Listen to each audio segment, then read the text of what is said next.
What's up, guys? I feel like it's been a while since I've done a YouTube video, probably a couple weeks since I've actually worked on anything.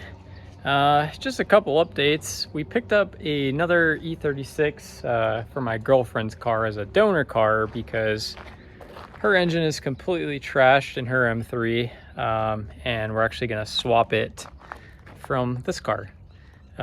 We got it for pretty cheap, and we just wanted to pull the motor on it, and it's an auto car, pretty clapped. Other than that, I mean, it is a coupe, so we might be able to do something with it, but we'll see after we're done with the engine swap how that goes. But today's video, we're gonna focus on the boosted E36, and I'm running into an issue where I have a whole bunch of oil in the back of my valve cover, and it's actually pooling right where the coil pack is. So normally when you have a valve cover leak, it'll leak like down in this area and not up here. So I'm wondering if my little catch can setup, just running these tiny little fuel lines, is not enough.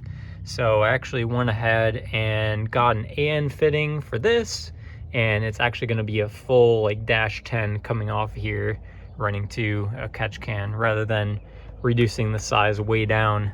I feel like it's just sort of like pressurizing the valve cover and blowing out the seal up here. So hopefully we can take this valve cover off and kind of inspect this. The valve cover itself might be cracked, so we might just have that as the issue, but I feel like upgrading the catch can would be better overall too. All right, so you could see down in here, there's a little bit of pooling oil. The weird part is I took out the coil pack and there's really not a lot of oil on the boot or the tube going down there. So I don't know where the actual leak is coming from. So I'm gonna go ahead and take the valve cover off, and I'm actually gonna fill it with water upside down to see if there's any cracks in the cover itself. So I just took my catch can out, and there's actually barely any oil in the catch can itself. That's actually surprising. So I'm wondering if the lines that I had might have been pinched off somewhere, because it kind of runs under the manifold and might have got pinched behind the block there. So I think that it's possible that this kind of closed itself off and built pressure in the top of the head, blowing out the gasket. So that might have been the problem. So the valve cover is 100% cracked. It's cracked like right in this area, which is super strange. I don't know what the deal is, but you can get these fittings from Vader Solutions, and let me just take this apart.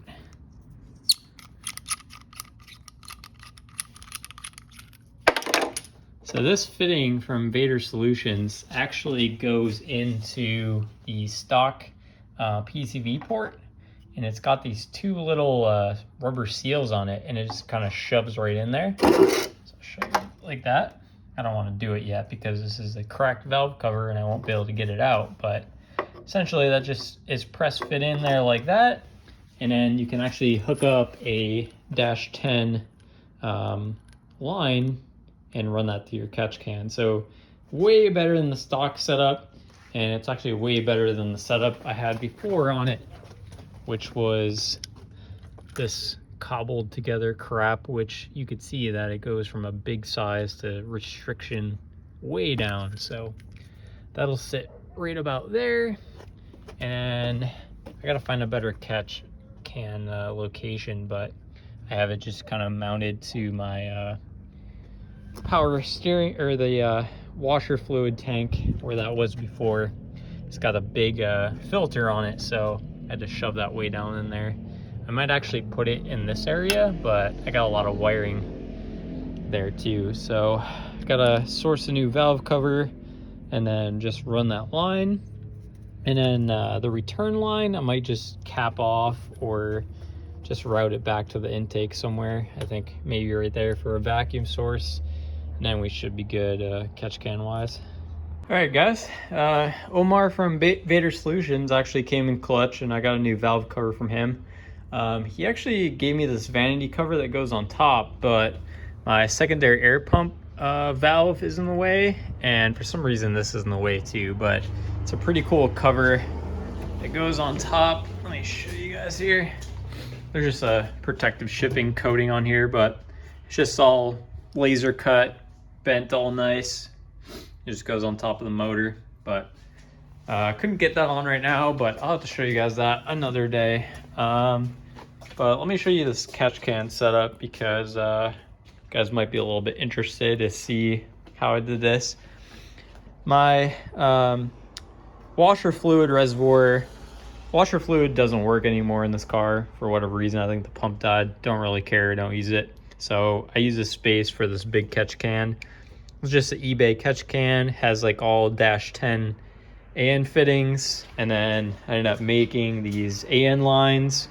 This one goes from a bigger line to a smaller line underneath, and then kind of routes back to my intake right here. So it pulls a little bit of vacuum and from this breather over here.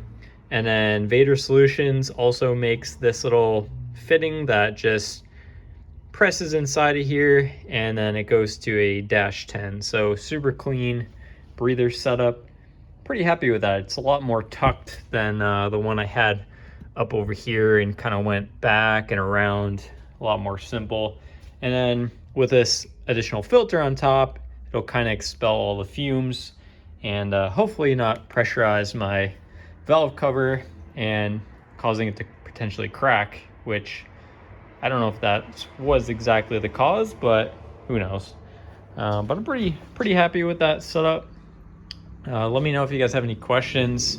If you have an E36, I would definitely buy this fitting because there's no really other good way to mount something on top of there. Still have a huge wiring mess over here. Some of the wires actually I have to cut and extend to kind of route around, but I'll probably do that a different day.